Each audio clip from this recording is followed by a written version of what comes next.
Better Call Saul episode review video.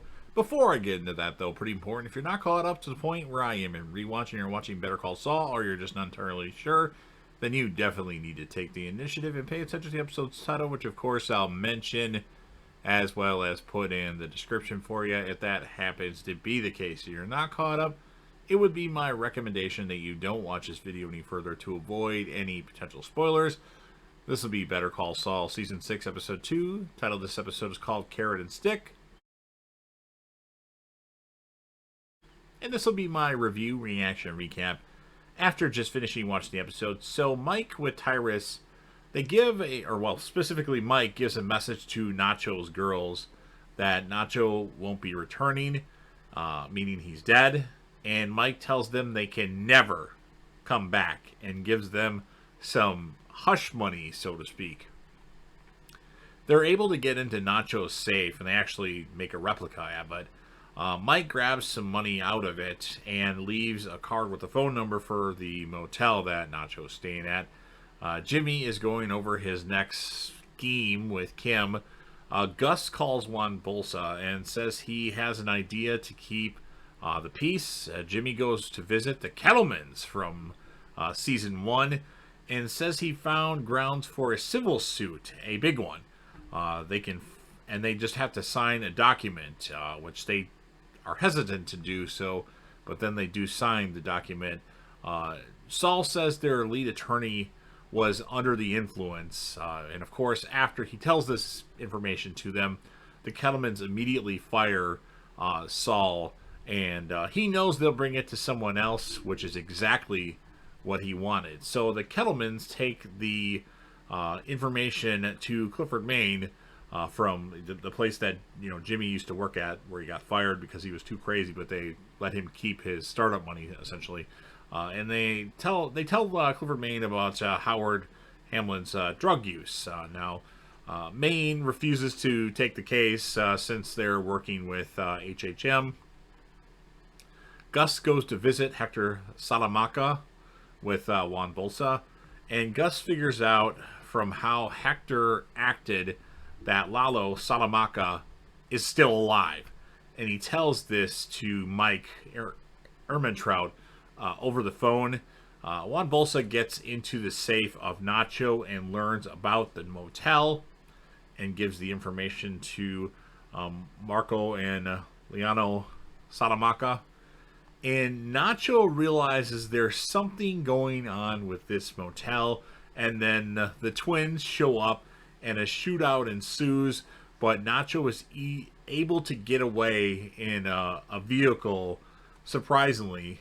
Kim wants to join Jimmy to see the Kettlemans in the morning.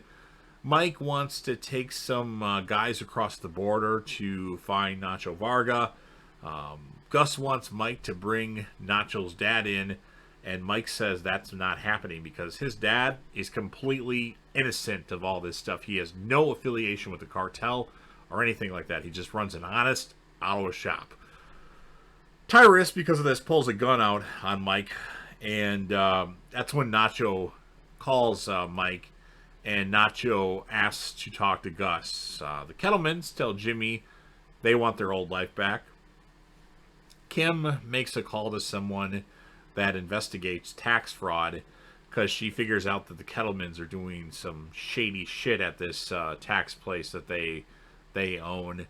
And what she does for them, she tells them that they need to give everything back that they stole and forget the name of Howard Hamlin. So I'm not sure why he did this, but Jimmy actually gave the Kettlemans some of the money that he got from, the bail money from Lalo Salamanca, the $7 million, that the little bit that was left over. And then the episode ends with somebody following somebody following Kim and Jimmy as they leave the Kettlemans' business. And who is following them? I mean, the obvious answer is Lalo Salamanca, but I'm not even sure if that's the case. Interesting episode. I think it was a little bit better than the premiere. Nothing crazy happened, but it was interesting. Like, there was things that made me interested. So as far as the score of this episode, I'm going to give it an 8.9 out of 10. And my character of the episode, there was a bunch of people that did a bunch of little things in this episode, but because of the call to the person that investigates the tax fraud stuff, I'm going to give it to Kim Wexler, just because she stood out, or she was the person that came to my mind first. I mean, I don't give the episode to Jimmy, because otherwise he would be the character of almost every episode, and that's just not fair. These other characters have to shine as well. So, you've heard what I have to say. Now, of course, it's your turn.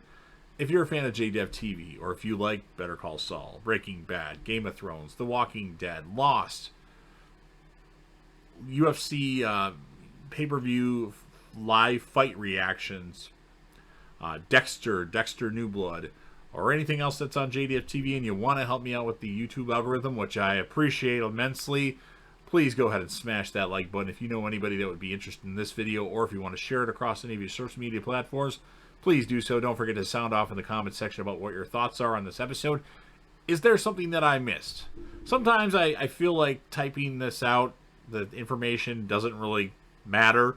But sometimes I think that, then I decide I want to, and then I'm already typing the next thing that happens out. So if there's something that you think should have been listed in this, by all means, remind me. Score the episode out of 10. I gave it a 8.9.